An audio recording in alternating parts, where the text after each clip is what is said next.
20 ವರ್ಷಗಳ ಹಿಂದಿನ ಸುಳ್ಳು ಕಥೆ ನೆನಪಿಸಿ ಭಾರತಕ್ಕೆ ಮಸಿ ಬಳಿತಾ ಇದೆ ಬಿಬಿಸಿ.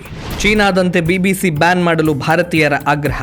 ಇತ್ತೀಚೆಗೆ ಬಿಬಿಸಿ ಒಂದು ಸುದ್ದಿಯನ್ನ ಹೊರತಂದಿತ್ತು. ಆ ಸುದ್ದಿಯ ತಲೆಬರಹ a trip to India let me with 38 parasites in my brain ಅಂದಿತ್ತು. ಅರ್ಥಾತ್ ಭಾರತದ ಪ್ರವಾಸದ ಬಳಿಕ ನನ್ನ ಮೆದುಳಿನಲ್ಲಿ 38 ಪರಾವಲಂಬಿ ಹುಳುಗಳು ಪತ್ತೆಯಾಯಿತು ಅನ್ನುವಂತ ಹೆಡ್ಡಿಂಗ್ ನಲ್ಲಿ ಆ ಸುದ್ದಿಯನ್ನ ಬಿಬಿಸಿ ಪ್ರಕಟಿಸಿತ್ತು. ಪತ್ರಕರ್ತೆ ಮತ್ತು ಯುಕೆ ಪ್ರಜೆ ಲೋರಿ ಡೆನ್ಮನ್ ಎಂಬಾಕೆ 2007ರಲ್ಲಿ 3 ತಿಂಗಳ ಪ್ರವಾಸಕ್ಕೆ ಅಂತ ಭಾರತಕ್ಕೆ ಬಂದಿತ್ತು. ಯಶಸ್ವಿಯಾಗಿ ಪ್ರವಾಸವನ್ನು ಮುಗಿಸಿ ಸ್ವರಾಷ್ಟ್ರಕ್ಕೆ ಆಕೆ ಮರಳಿದ್ಲು. ಆದರೆ 2010ರಲ್ಲಿ ಆಕೆ ಅನಾರೋಗ್ಯಕ್ಕೆ ಈಡಾಗಿ ಆಕೆಯ ಮೆದುಳಿನಲ್ಲಿ ಲಾಡಿ ಹುಳುಗಳು ಪತ್ತೆಯಾಗಿತ್ತು. ತಜ್ಞರು ಆಕೆಗೆ ನ್ಯೂರೋಸಿಸ್ಟಿಸಕೋರ್ಸಿಸ್ ಇರುವುದನ್ನು ಪತ್ತೆ ಹಚ್ಚಿದರು. ಇದು ಹಂದಿ ಮಾಂಸದ ಸೇವನೆಯಿಂದ ಬರುವ ಲಾಡಿ ಹುಳು ಅಂತ ವೈದ್ಯರು ಸ್ಪಷ್ಟಪಡಿಸಿದರು.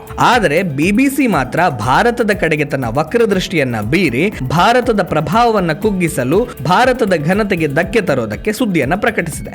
ಭಾರತ ಪ್ರವಾಸ ಕೈಗೊಂಡ 3 ವರ್ಷಗಳ ಬಳಿಕ ಪತ್ತೆಯಾದ ಲಾಡಿ ಹುಳು ಹಂದಿ ಮಾಂಸ ಸೇವನೆಯಿಂದ ನ್ಯೂರೋಸಿಸ್ಟಿಸಕೋರ್ಸಿಸ್ ಬಾಧಿಸಿದ್ದು ಅನ್ನುವ ಸತ್ಯವೇ ಬಿಬಿಸಿಯ ಸುಳ್ಳು ನಿರೂಪಣೆಯನ್ನ ಬಯಲುಗೊಳಿಸಿದೆ. ಹಾಗಂದರೆ ಲಾಡಿ ಹುಳು ಅಥವಾ ಟೇಪ್ ವರ್ಮ್ ಲಾರ್ವಾ ಅಥವಾ ಮೊಟ್ಟೆ ಕೇವಲ 2-3 ತಿಂಗಳಿನಲ್ಲಿ ಪ್ರಬುದ್ಧವಾಗುತ್ತೆ. 2007ರಲ್ಲಿ ಭಾರತಕ್ಕೆ ಭೇಟಿ ನೀಡಿದ್ದ ಲೋರಿ ಅವರಲ್ಲಿ ನ್ಯೂರೋಸಿಸ್ಟಿಸಕೋರ್ಸಿಸ್ ಪತ್ತೆಯಾಗಿದ್ದು 2010ರಲ್ಲಿ. ಹಾಗಾಗಿ ಭಾರತದಲ್ಲಿ ನ್ಯೂರೋಸಿಸ್ಟಿಸಕೋರ್ಸಿಸ್ಗೆ ತುತ್ತಾಗಲು ಸಾಧ್ಯವೇ ಇಲ್ಲ. ಇನ್ನು ಭಾರತದ ಹಂದಿ ಮಾಂಸದಿಂದಲೇ ಆಕೆಗೆ ನ್ಯೂರೋಸಿಸ್ಟಿಸಕೋರ್ಸಿಸ್ ಆಗಿದೆ ಅನ್ನುವುದು ಕೂಡ ಶುದ್ಧ ಸುಳ್ಳು. ಯಾಕಂದ್ರೆ ಆಕೆ ಭಾರತದಲ್ಲಿ ಸಂಪೂರ್ಣವಾಗಿ ಮಾಂಸಾಹಾರವನ್ನ ತ್ಯಜಿಸಿದ್ಲು. ಹೀಗಿದ್ದಾಗ್ಲೂ ಬಿಬಿಸಿ ಮಾತ್ರ ಲೋರಿಗೆ ಭಾರತದ ಪ್ರವಾಸದ ಬಳಿಕ ಮೆದುಳಿನ ಸಮಸ್ಯೆ ಕಾಡಿದೆ ಅಂತ ಸರಿಸುಮಾರು 20 ವರ್ಷಗಳ ಬಳಿಕ ಸುದ್ದಿ ಮಾಡ್ತಾ ಇದೆ. ಇತ್ತೀಚಿನ ವರ್ಷಗಳಲ್ಲಿ ಭಾರತ ಲಕ್ಷಾಂತರ ವಿದೇಶಿಯರನ್ನ ತನ್ನತ್ತ ಸೆಳೀತಾ ಇದೆ. ಭಾರತಕ್ಕೆ ಬಂದ ವಿದೇಶಿಯರು ಸ್ವಚ್ಛಂದವಾಗಿ ಬೀದಿಗಳಲ್ಲಿ ಸುತ್ತಾಡ್ತಾರೆ. ಆಧುನಿಕ ಭಾರತದ ಸೊಬಗನ್ನ ಯಾವುದೇ ಭಯಭೀತಿ ಇಲ್ಲದೆ